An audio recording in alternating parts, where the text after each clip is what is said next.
Welcome to the Business Leader Spotlight. The Business Leader Spotlight is bringing attention to those in our community making a difference in business. It is also an opportunity to identify the skills they have learned and applied to get where they are. And now, let us go into this week's interview.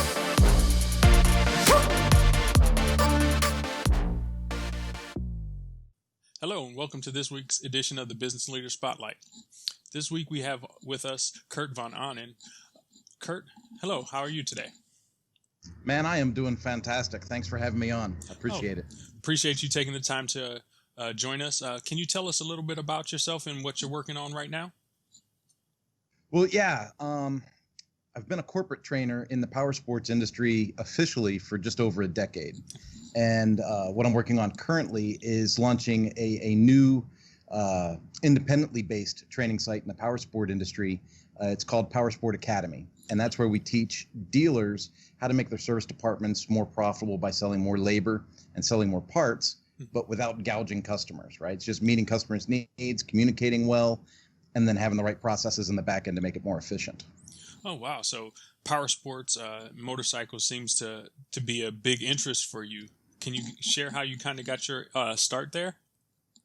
It's Dad's fault.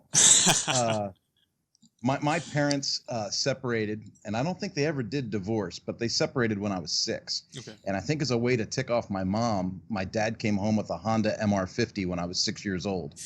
Wow.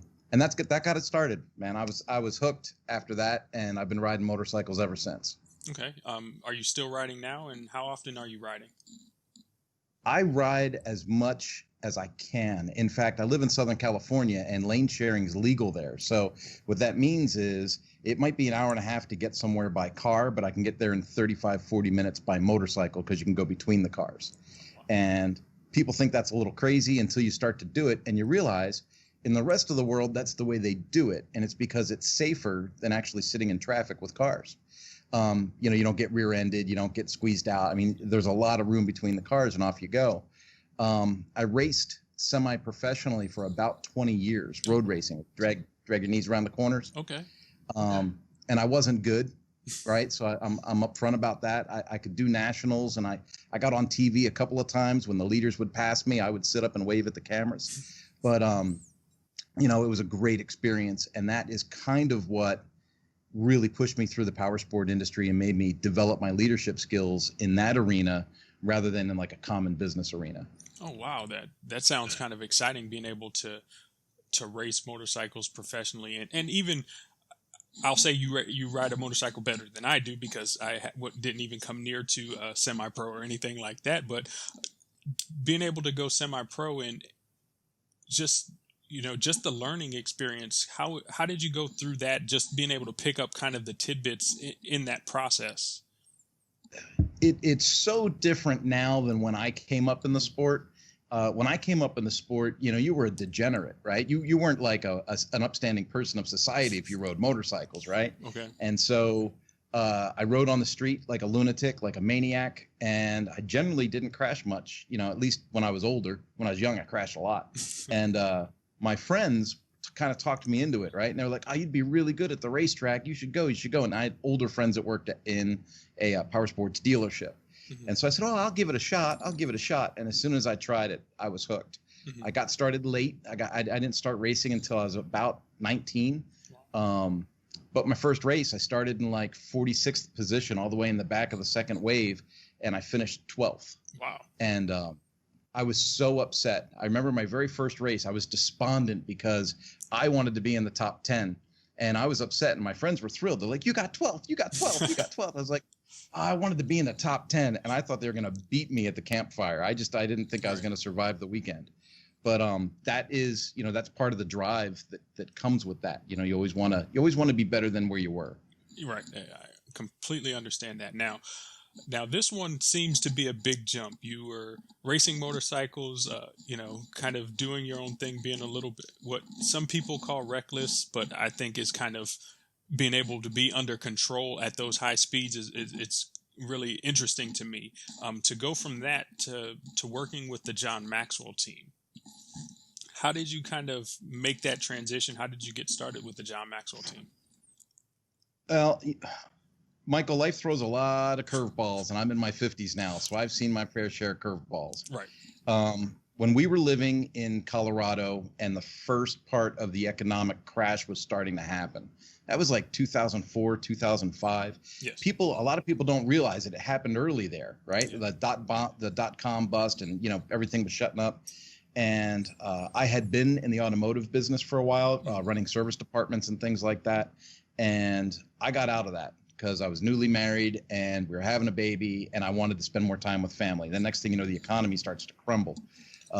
We got wrapped up in a group called Worldwide Dream Builders, which is part of the whole Amway thing back when they used to call it Quickstar. And John Maxwell used to speak for the Worldwide Dream Builders, right? And he would do like these little intimate coaching events. And as much as I liked the business and I liked some of the practices that came out of being part of that organization, it wasn't a good fit for me and my family. My wife wasn't really into it. And that's one of those things where a couple really needs to be glued together to find success in that, right? And so I stepped away from the Amway example, but I was still really hooked on John. Like, I had seen and met John in person and shaken his hand and spent time with the man. And I knew that what he talked about was genuine. And so later, we had moved to New Mexico and, one job after another. Finally, I said, I'm tired of jobs. I'm going to start my own thing. And I started what was Von Ahnen Designs and PR, which later became Mañana No Mas. Right. And during that time, John had sent out a feeler email. And I know this sounds like a long answer, but it's such a cool story. He sent out the feeler email and he's like, hey, I know you from one of our previous groups, and I would like to invite you to this new thing we're doing. It's the John Maxwell team. And that's when I heard about the other people like Roddy and other people that are in that group. And he said, I'd like to invite you to this. It's going to be like this week-long event or an extended weekend at my home. Boom, all this stuff. And I was like, oh my goodness, I can't believe I'd get to do this. This is amazing. And I ran home from the office and I told my wife how excited I was to go do this. And she was like, you ain't going to that. We talked about it because it was like $5,000. Right. And at the time, $5,000 just wasn't in the table, man. Just couldn't do it. And so I put it off and I always regretted it. I published my own book on service writing, the thing that I teach about. That got picked up by Ducati. Ducati gave me a full-time job after a few years of training as a contractor with them. Wow. And this whole time in the back of my mind, it's like, man, I wish I would have done that John Maxwell thing. I wish I would have done it. So in 2016, when I knew I was going to leave Ducati, I intended to go independent at that time. I told my wife, I said, you know what? We got the $5,000 now. I've been employed for a while. I've had benefits. I've had a real job for a while. Right. And so we're going to spend a little bit of money and I'm going to go to Orlando and I'm going to meet John again and we're going to nail this thing down. And it was weird. Like, you go, and if you're a fan like me, you've already read the books, you already understand the Maxwell philosophies. Yeah. But when you go and you're in a room of 3,000 like-minded people that are all chasing the same purpose, the energy level's incredible. And then that just sticks with you for a lifetime, man. So, I could have been one of the original 12, and instead I was one of the original 13,000. I understand. I completely understand. I had the opportunity. I didn't get the invitation like you got directly to John, but I was in that first wave. But again, it was financially wasn't able to make that jump. Similar to you, my children were young, and it just timing didn't work out for me. So I can understand and appreciate having that opportunity and being, kind of kicking your leg, saying, "Darn, I missed that."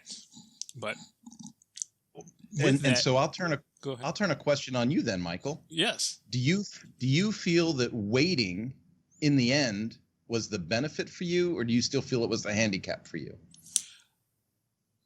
Ooh, wow, that's a tough question. Now the interviewer is turned onto the hot seat. I think it has pluses and minuses. Let me say it like that. I think the minuses are all in my head, where I look at it and I say, darn, I could have been one of the first people. I could have been like, somebody in our group, Chris Robinson, being able to get to where he is. At the same time, I look at it where I'm at in my life right now, having joined 2 years ago.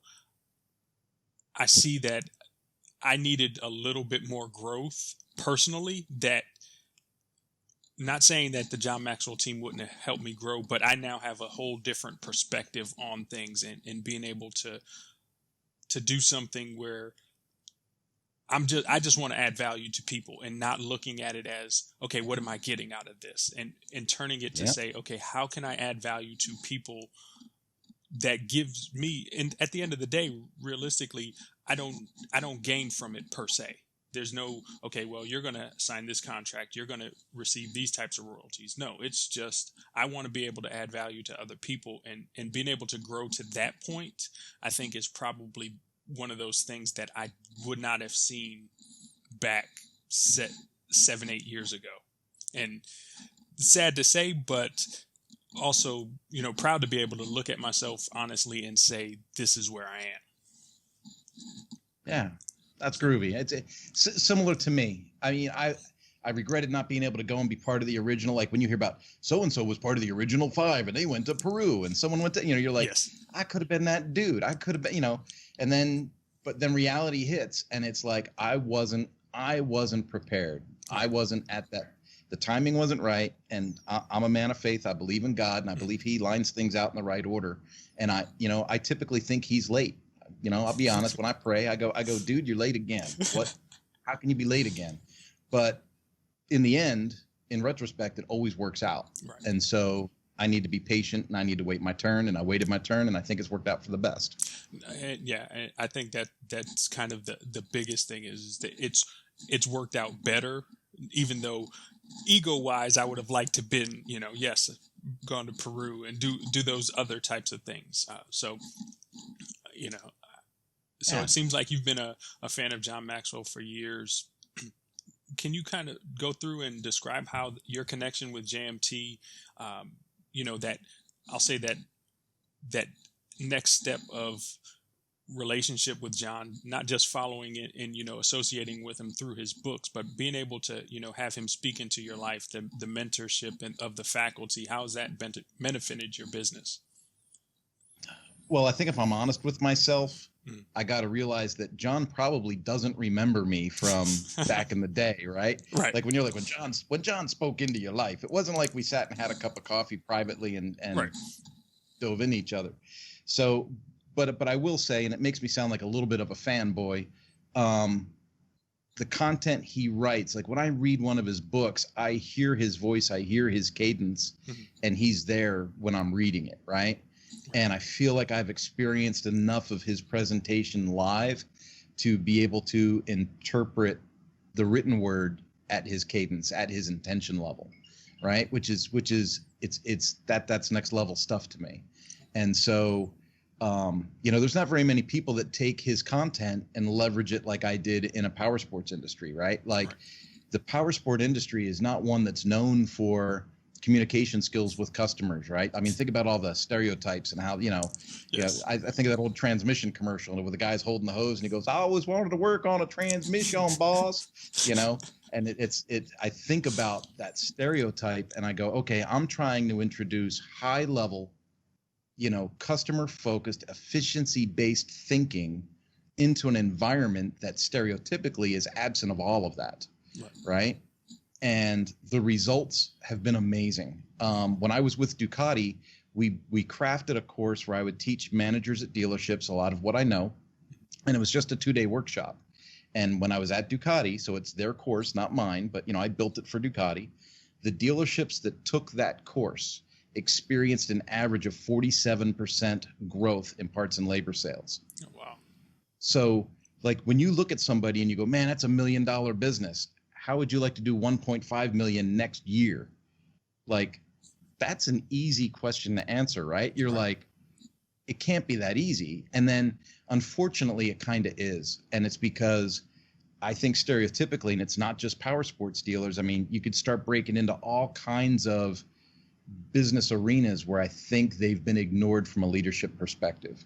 Mm-hmm. Like you could go into the plumbing industry and then start looking at how they dispatch plumbing vans and how they send people to people's houses and drain pipes and do the stuff that they do. And then go, you know what? There's a more efficient way to do this with making the customers happier and making you more efficient, and you'll almost double your income. Right. But but that's what that John Maxwell peace of mind, that centeredness, that's what that brings to me, I think. Oh wow, that's great. Being able to take that, the learnings, and make it not domain specific. It has to be in, this specific environment. Being able to take it into another domain and allow it to work and help people grow, and also growing people's businesses. At the end of the day, there's nothing wrong with making a profit when you're in business. So yeah, can you talk? Go ahead. You were going to say something? I was just thinking, like, for your listeners, because we're talking about motorcycles and plumbers, and they're going, what's this guy talking about?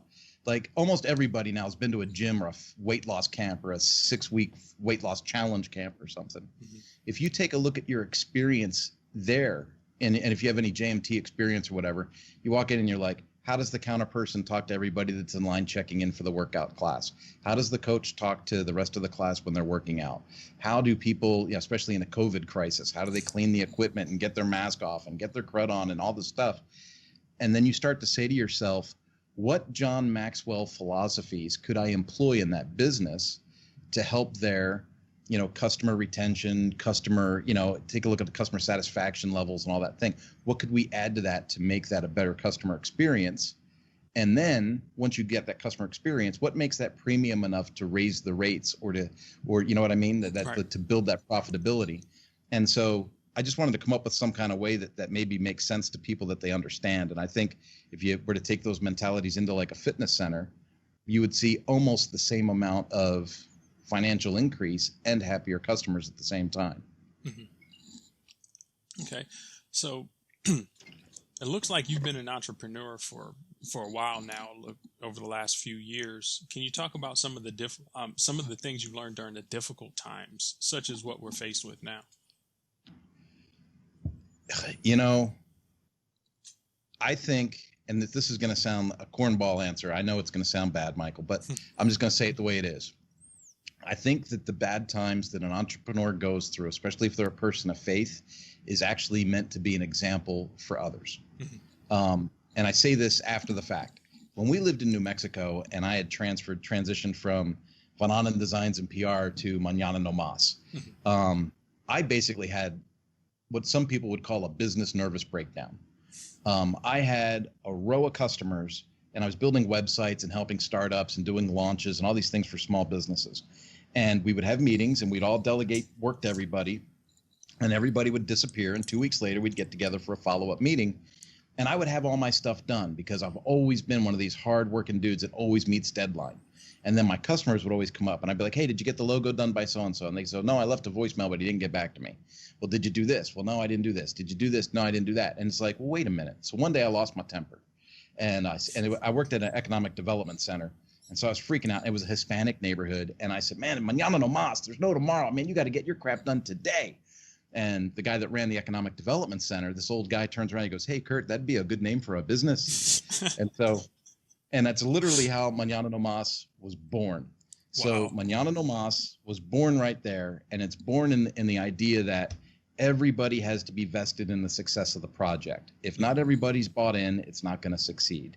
We have to do things based on a calendar. We have to be productive. We have to be accountable to each other. And so I don't do deposits anymore. When I do a project, they pay me up front. I have deadlines. They have deadlines. If the customer misses their deadline, they're out of the program and I move on to the next customer. And it sounds really harsh, but when I did that in New Mexico, my business tripled. Wow. And this was a time where we were really struggling, man, beans in a pot and holes in the kids' shoes. And all of a sudden business tripled and things started to pick up. And then I got Ducati as a customer because of that book I published. And then so I was doing contract work for Ducati and things really started to pick up. I mean, I basically, quadrupled, almost 5x my income in a year. Wow. It was really small to begin with, but when you look at the big picture, you go, oh my goodness. And then finally Ducati made the offer and moved me to California. As we were leaving, and I just realized how long this answer became. As we were leaving, friends of mine from New Mexico, one by one, began to share with me. They were like, dude, we watched you go through a really time. Like, we watched you go through this. And, you stayed steadfast, you stayed faithful, you and your wife stayed together, you didn't get divorced, you didn't beat your children. Mm-hmm. And what an inspiration you were to me in that time. And then right there it clicked. It was like, that's why I went through that. Like, no matter how smart I am, no matter how brilliant I think I am, no matter how much I think I can solve problems, if I was meant to go through a bad spell to help somebody else get through their bad spell, that's just the way the cards fell. Right. I even had a friend reach out to me and say, dude, I was going to leave my wife, but when I saw that you and Heidi stayed together through all the crap that you went through, I thought I can get through anything. If Kurt can do it, I can do it. And now they have a thriving marriage now.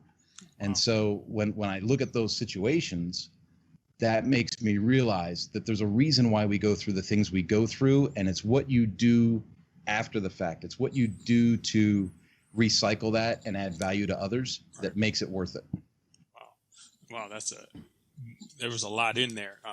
Being able to deal with a difficult time and be an example during a difficult time it's a challenge in and of itself, and to be able to have people follow up with you and talk about, your character and your commitment to your family,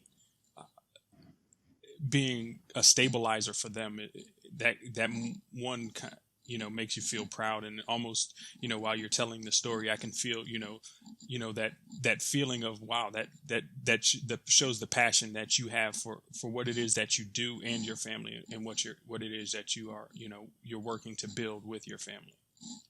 Yeah. There's certain areas where I'm a nonconformist and I get everything I deserve, right? Like, you go, hey man, the guy didn't play by the rules, man. He had it coming. But there's times where, it just you say, why is this happening? This whole COVID crisis thing, right? This whole thing, as soon as this started, I told my wife, I said, the opportunities are going to come like crazy. And she went, what? I go, it's going to be rough for a while. And then, through obstacles come opportunities. And we, meaning my family, we need to be ready for whatever these opportunities are and how they present themselves. We need to be really liquid, on our feet, and ready to pivot and pounce when something comes up that meets our skill set. Right. And so we're being patient to see what's going to jump out next. Oh, that's great. That's great. Being able to prepare and have that conversation with your families ahead of time, so hey, we're moving in this direction, and we know that at the drop of a hat, it may change. Just be prepared for it. It may change. Yes. So I've got everybody here prepared for whatever comes up next. Oh, that's great. Okay, so you have this statement on your LinkedIn profile. I went virtual before it was needed and help others do the same. Can you talk about how that came about? Well, I left Suzuki in January of 2020 with the intent of going independent and having my own powersport training company. Suzuki is doing a big restructuring, so it wasn't like I quit. It was more like they pulled me into a room and said, hey, we're letting go of 6 mid-level managers, and you're one of them. I went, okay, well, it's a good thing I've been preparing this anyway, right? Mm-hmm. So it was just it was a perfect storm, and it worked out I thought it was going to work out really, really well. And so I had already built a virtual platform to do powersport training. Some of the biggest obstacles that you have when you're trying to train an industry, and it doesn't matter if it's powersport, marine, plumber unions, whatever, is getting people out of the business training in the first place. So you've got the travel expense, or people have to travel you in, right? Like they got to pay to bring you in and give you a hotel and all that. So one way or the other, there's either consultant travel fees or there's employee travel fees. And then if I spend all my time traveling around the country to work with 50 or 75 people in a year, well, then that leaves 2,500 people out of the mix that I could have added value to if I wasn't spending all my time in airplanes. And so I'm kind of a web guy. I've liked to play on the internet for a long time, and I didn't realize how advanced my web skills were until I really started to leverage some things. So I'm kind of an expert in building membership and learning websites. So I built one for Mañana No Mas, and I've got like 18 courses in there. We've got recognizing opportunities, goal setting, what's a key performance indicator, how to maintain weight loss, the keto diet plan. I mean, we've got everything kind of in here. for personal development. But then off to the side, I had some Powersports training stuff. And I couldn't promote that because I was employed at Suzuki. That would have been an unethical thing to do. So I sat on that and I waited and waited and waited. Then they pull me in a room and they say, "Oh, we're going to lay you off." I go, "Ding, ding, ding, we're good to go." So I wave the flag. Everybody takes off and we're like, "We're going to promote this thing." And I've already got it built. And right out of the chute, people said, "Well, where's the training class going to be?" Remember, Powersports is a real traditional industry. It might not seem traditional to the outsider looking in, but it is, right? So they're like, "Well, where's the school going to be? Where's the building? Where do I send my people? When are you going to come and do this?" And I had to tell people, no, it's a virtual program, so they have access to the content online. I do bi-weekly support calls. It's meant to be, community based. And so people that work at one dealership may talk to someone at another dealership. And I've got these channels built into the website with all the social learning tools. I've got all this stuff done. And people thought I was crazy. Michael, I'm not lying. People were like, "That's never going to work." Then COVID broke out. And as soon as COVID broke out, everybody's like, "We got to get all our stuff online." And I'm like, "I know a guy that can do that." And so I say, "Hey, I went virtual before it was needed." Like, I always wanted to take this stuff virtual. My idea is this: no matter what business it is, employers, business owners, they always think that their people are at this level and they're going to hire a trainer to come in and take them to here, right? They always think, boom, just take me up a notch. But what happens is they fly the trainer in and the trainer does like an introductory session for half an hour and he realizes, man, the staff is really here on the skill set, right? And so now, I mean, there might be 20% of the room that's here, but 80% of the room is still here. And so you've got to bring the content down so you can kind of bump people up a little bit. Well, if you've only got a 1 day, 2 day, or 3 day session and you're trying to bump people from here to here, that's a big ask. Mm-hmm. So what I do with these virtual blended models is I put people in, I have the theory done, I've got videos, I've got things that keep people involved, right? That activate people, get them engaged. Right. Different assignments, link the click this, click that, click the whatever. But anyway, you use the virtual setting to take them from here to here, so that when they get here, right? If they bring me in as a highly paid daily consultant, well, then they're already here. So I'm not dragging them up from down to get them somewhere, right? Then you can get to that next level. Right. And that's where I think a lot of businesses make that mistake. When you see that what's that show, Undercover Boss, right? So the guy puts on the disguise, he walks into the business, and then he's thinking, if it's a burrito shop, he's thinking, oh, it's super clean, everything's prepared, this is, and then he gets in there and he goes, oh my goodness, how do people survive in here? Right. And it's because the soldiers aren't where the generals think they are. They've got to get them trained up better. And this virtual example helps get people up to speed at their pace, right? It's not 2 or 3 days of a rah-rah session. It's a year's worth of training. Mm-hmm. And at the end of that year, hopefully you've got someone really solid that you can really invest in. Wow. That's great to be able to have that. And it reminds me of that old saying, when preparation meets opportunity. And you were prepared and the opportunity came in the mask and of COVID-19. So being able, that's a great preparation piece and a great tool for businesses in the power sports industry to be able to look at and be able to take on it, and also helping get employees up to that next level. Even it just sounds like, even if, like you said, owners think their employees are at this level when they're really down here, just moving them up helps provide a greater ROI for them just in the investment into what you're providing. The leaps and bounds that we've seen so far this year, because this is, like I said, this is a new thing. Mm-hmm. It's not a 2-day workshop, right? It's like you do this for a week. We talk on a bi-weekly support call. You do this for a week. You do this for a week. You submit some homework, because I actually give them homework. And then, we have the next support call and I go, hey, I looked at your homework. This is what we're seeing. This is what we're doing. What did we cover last week that you implemented with a customer? Can you tell me that result, or can you tell me how that worked? And so this happens over the course of a year, not the course of a 2-day workshop. And so the idea of retaining, work behavior and stuff is a lot higher. Right. And, it sounds like bragging, but in the last 2 months, there's one dealer up north in California. We've already given them over $800,000 of increased sales opportunity in their business. Wow. And when you go, okay, how much is the training? Well, it's $3,500 for the year.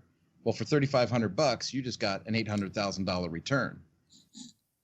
Yeah, so if those are the case studies that I can keep putting forward, I know that growing this thing it's going to be a natural thing. It might take some time, but the value is definitely there. And it's fun. That whole John Maxwell thing, dude, you add value to people and you watch them smile. Exactly. That's great. You've got a great system in place, and being able to have those types of, testimonies of, okay, well, this $3,500 investment can turn into an $800,000 in opportunity. It's a no-brainer. That's less than 1%. Yeah. Of what the possible return is. I'm not a CEO of, General Electric or anything like that, but in my head, that turnaround, I can make that type of an investment and see those type of profits. And if you do that on a consistent basis, the results compounding can be incredible. Yeah. I've been reading lately, and I'm sure you probably are a voracious reader yourself. I can tell by talking from you, but I'm reading the 10X Rule by Grant Cardone, and it's a little heavy-handed.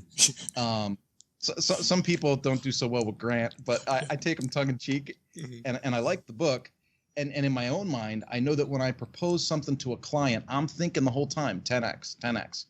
Like, if you're going to pay me $10,000 to do some consulting for your company, I want to know that you're going to see $100,000 in revenue at the end of that. Yeah. And that's just in my own mind. That's how I justify my value. And then when I deal with some of these shops, it really is amazing when you can come in and go, okay, forget the 10X. We're going to give you 100X value today. Yes. Because you'll find something so horribly broken that you go, this is so horribly broken. Let's fix this now. And then you fix it and you watch the growth and you go, oh my goodness. Yeah. Right. But, and I don't want to bash the power sports industry. These people aren't stupid. Like because when I say things, someone goes, oh, those poor people must really be idiots. It's not that. They're hard workers. It's just no one's ever invested in them. No one's ever given them professional, purpose-built training on how to run these businesses. They taught them how to fix motorcycles, but they didn't teach them how to read a P&L statement. And so when you come in and you go, hey, let's pull some numbers, let's pull some data, let's actually take a look at some stuff. Right. And then you go through it and then you go, okay, well, how can you communicate with your customers to get a different value on the statement, right? And then you start putting action to data, and that's how we make the change. Wow, that's great. So you've talked a little bit about Mañana No Mas. Can you share a little bit about the services that you offer, and any way that people can reach out and contact you and connect with you if they find some interest in what services you have to offer? Absolutely. Well, under the Mañana No Mas brand, I've separated Powersports, and Powersports is part of Powersport Academy now, right? Okay. And that's because that really needs that kind of focus, right? That needs to be its own thing. Mañana No Mas is really based in personal development. It is, I really personally believe that you can only be as fiscally fit as you are physically fit. And this is through personal experience. This isn't, I didn't read this in someone else's book. I was almost 300 pounds when I worked for Ducati by the time I left that job. I was a huge guy. And, through losing the weight and getting more active and doing Spartan races and mountain biking and road biking and all these things I thought I didn't have time for, I made the time for it and then found, I can do Zoom meetings. I can go to a conference room. I can go up a flight of stairs in a suit. I can do all these things. And my energy level is so high that now I'm able to be much more productive and profitable now than I was when I was not fit, if that makes sense. And so a lot of what I do in Mañana No Mas as far as a curriculum or as far as an ideal is I work with people to help them identify their goals and then help them pursue their goals regardless of what they might be. And so some people, some leaders focus on business, some focus on fitness, some focus on, but I really believe it's a blending of the two. And the more we can help people become healthy, the more we can help redirect that energy level and that health towards a fiscal fitness example, whether that's, helping them start their own businesses or, be stellar employees for someone else's business. So that's a big thing for me. And then the other side of Mañana No Mas is, just like I built the academy for Powersports and for Mañana No Mas and the personal development stuff, I really enjoy building those types of projects. So, periodically I'll have a company come to me and they'll say, hey, we really need to get our stuff online, right? So I do a needs assessment. I go, okay, well, out of all of the tools that are in my toolbox, which of those fit your needs best? And then we just kind of work it out. And I go, what's your timeline? Do you have assets? Do you have graphics? Do you have a color palette? Do you have content? Like, a lot of people don't have content. Mm-hmm. And so then I go, if they have the content, man, I can get you online pretty quick, as long as you have the assets. If they don't have the assets, I'm also a published writer. So then I backfill some of that. But remember, when you build a virtual program, and this is something a lot of people miss out on, when you build a virtual program, the work is done the first time. And then you have maintenance and you have relationships to maintain, but you're not constantly rewriting or rebuilding the wheel, right? Right. And so, like my Powersports example, I told you I do biweekly support calls. Yes. Well, if I do a biweekly support call for each time zone, that breaks into about 8 hours worth of phone calls or Zoom calls that I'll do every 2 weeks. Right. Other than that, the platform's built. And so that frees up my time to do these projects with other companies and stuff like that and help me add value to even more people. Right. So the more that I can build, the happier I am. Right. Oh, wow. That's great. And your any specific websites that you can leave? I know we'll have them in the graphics, but any way specifically online to connect with you? The easiest way to connect with me is if you search anything Mañana No Mas, okay, right? And I know it sounds crazy because it's a Hispanic name and I'm not a Hispanic guy, but if you Google Mañana No Mas, you're going to come up with me. You're going to come up with me on Twitter, Facebook, LinkedIn. I'm connected in that way to all of those properties. And then mañananomas.com, there's a ton of stuff in there. The academy is, if you touch the academy at the top of the menu, it takes you into the whole learning system with like the 18 courses.